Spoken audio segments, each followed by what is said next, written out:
Ya, selamat malam Bapak Ibu Saudara sekalian. Kita tiba di ibadah Pelkat Terpadu pada malam hari ini.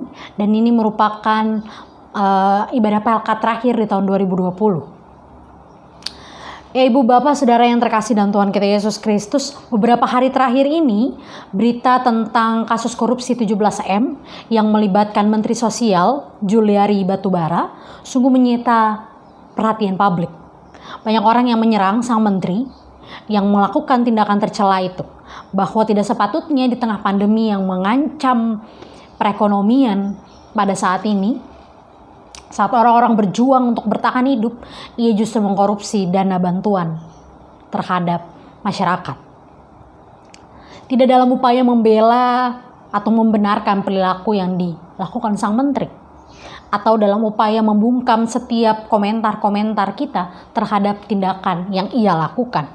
Tetapi saya mau mengingatkan kita, siapakah kita sehingga kita mampu menghujat atau menyerang para orang yang berdosa, sementara kita juga adalah manusia yang berdosa. Ya, Ibu Bapak Saudara sekalian, di masa saat ini menghujat, menjudge, bahkan mengkritik orang lain merupakan sebuah kebebasan dalam demokrasi. Menyatakan kebebasan itu sebebas-bebasnya, hingga pada akhirnya kita melukai atau kemudian kita membatasi atau memberikan pembatas bagi kebebasan orang lain.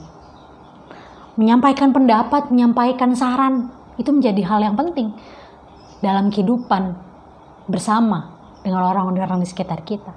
Namun menilai dan juga menyampaikan bahwa kamu adalah orang berdosa, itu bukan tugas kita sebagai manusia.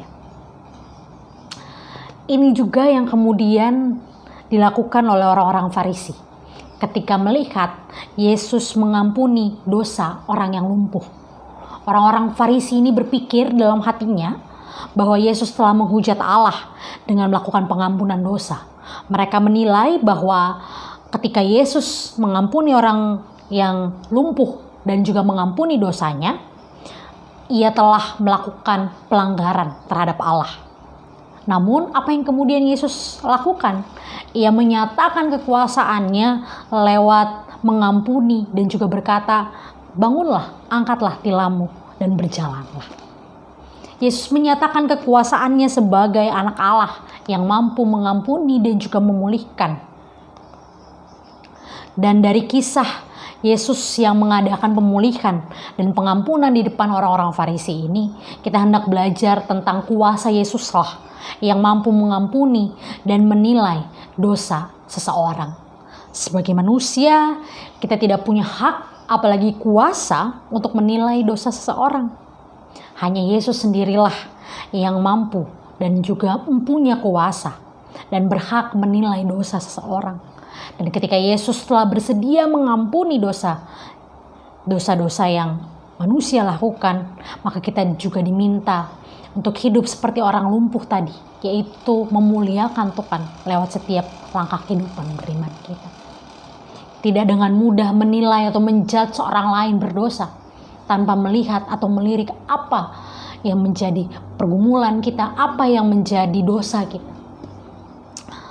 Dan oleh sebab itu, dari kisah ini setidaknya kita mampu belajar akan dua hal yang bisa kita renungkan bersama. Yaitu yang pertama, tidak hidup seperti orang Farisi yang menjudge, menilai orang lain seakan-akan kita adalah manusia yang kudus tanpa dosa.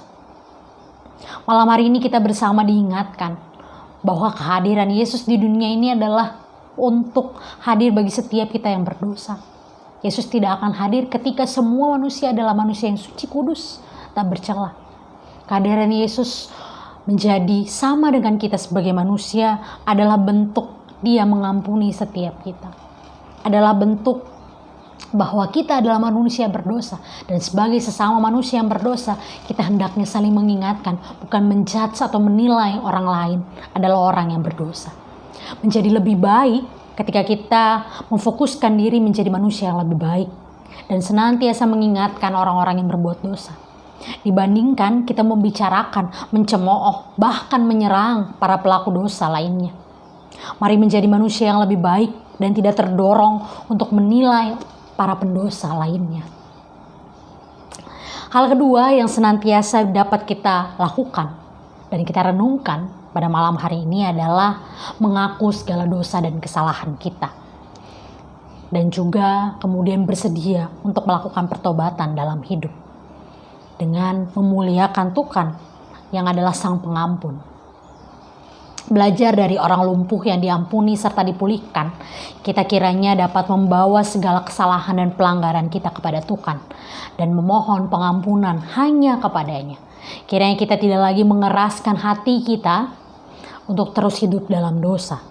Serta berkeinginan untuk mengalami pemulihan dan pengampunan yang daripada Tuhan. Dengan kemudian setelah kita mengaku dan bersedia untuk bertobat, kita hidup untuk memuliakan Dia melalui tutur kata, melalui tindakan, dan apapun yang dapat kita lakukan hanya untuk hormat dan kemuliaan nama Tuhan. Kiranya setiap kita dimampukan dan juga diampuni oleh Tuhan yang adalah Sang Pengampun sejati. Amin.